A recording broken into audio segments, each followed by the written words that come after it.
Morning, Laura. Morning, Ali. Morning. And big congratulations, Ali. That's fantastic. Pundit of the year. That's very kind of you, Mark. I really appreciate that. It's very kind of you, mate. I watched your reaction to the goals going in, and in a bizarre way, mate, I thought your reaction to the first one was worse than anyone after that.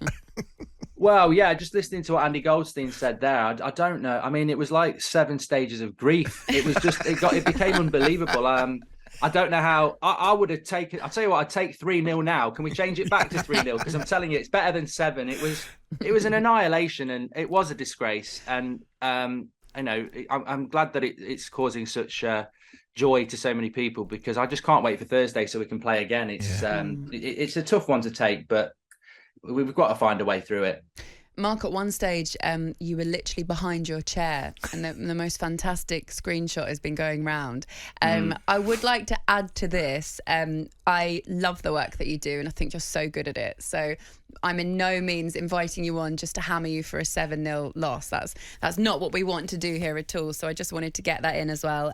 But I wanted to ask a couple of other things about that game in general, because there's a lot being made of Bruno Fernandes, and as a big Manchester United fan, I wonder what you thought about that behaviour.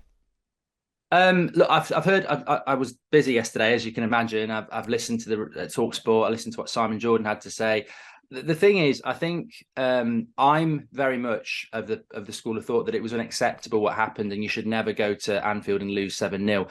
But I don't think you don't solve the problem by individualising it. And I thought there was some shocking analysis on Sunday after the game where our captain, who's been fantastic this season, is being accused of wanting to come off, and then that hits the public arena and everybody reacts. I mean, I was speaking with Ben Foster yesterday, and he was talking about it, and then afterwards he realised he didn't do it. And it's like that most of yesterday was people going in on Bruno Fernandes, and you just can't individualise that performance.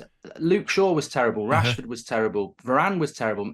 As a team, that's really bad. And last season, this was why Manchester United failed so badly, because the blame was shifted all around the team. There was leaks from the dressing room. Yesterday, there's a leak from an outlet saying that players in the dressing room are upset with Bruno.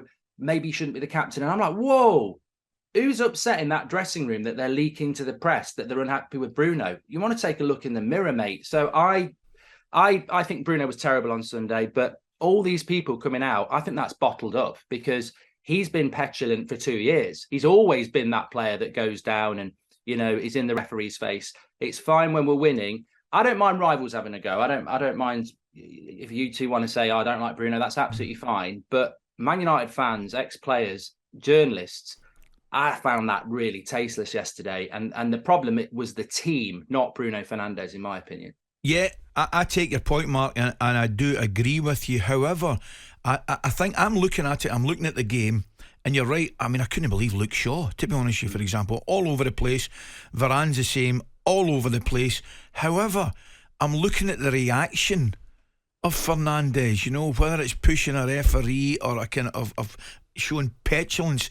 I don't think that's a good thing for team morale either. That's my problem. There's a way to win and there's a way to lose. And although United were terrible second half, I didn't see Luke Shaw, going down easily. I didn't see Varane pushing a linesman. That's the kind of problem a lot of people have.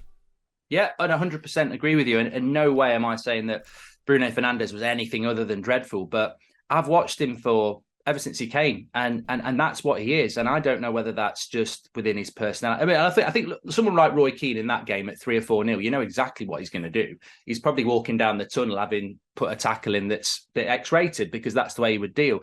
I think Bruno Fernandes really cares about Man United. He's well loved within that club and he's well respected. And I think the way he vents his frustration, and we've seen it for years. You know, if you go back to the 90s and Germans diving and stuff like that. There's this, people deal with things in a different way. And Bruno Fernandes is petulant, but it actually is a reflection of how much he cares. He's played more minutes than any United player. He plays every game, every minute. He's been played out of position.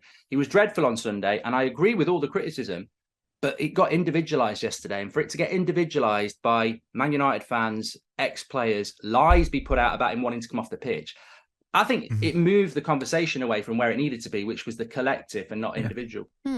Mark, let me ask you about a news story that's knocking about this morning. It's a repeat of a news story we've seen before, back of the sun, Harry Redknapp, and it's about Harry Kane moving to Manchester United this summer. What are your thoughts on that? Could you see it happening?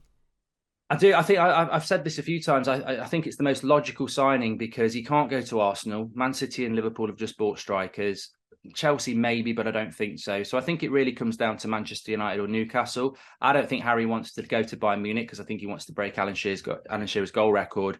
Look, it splits United fans. I know loads of fans who would love Harry Kane. For me, he'd work perfect, but he's going to be 30 in the summer and he's going to cost £100 million. And I just worry that in the modern game, he might score loads of goals till he's 36. And if he does, yes. But I personally would like us to go for somebody a little bit younger, a little bit more long-term. But I think it will happen because I just can't see anywhere else that he'll go. And I know United have been interested in him for a long time. Okay, Mark, thanks for coming on this Mark. morning. Keep up the good work, pal. No worries. Thanks for having me. Cheers. See you later. Mark Goldbridge there. You can go and follow Mark Goldbridge. Have a little look at United stand. He also have a show on talkSPORT on Saturday nights. talkSPORT Breakfast with Laura Woods. Monday to Wednesday mornings 6 till 10. On AM, on DAB, via the talkSPORT app and on your smart speaker. talkSPORT.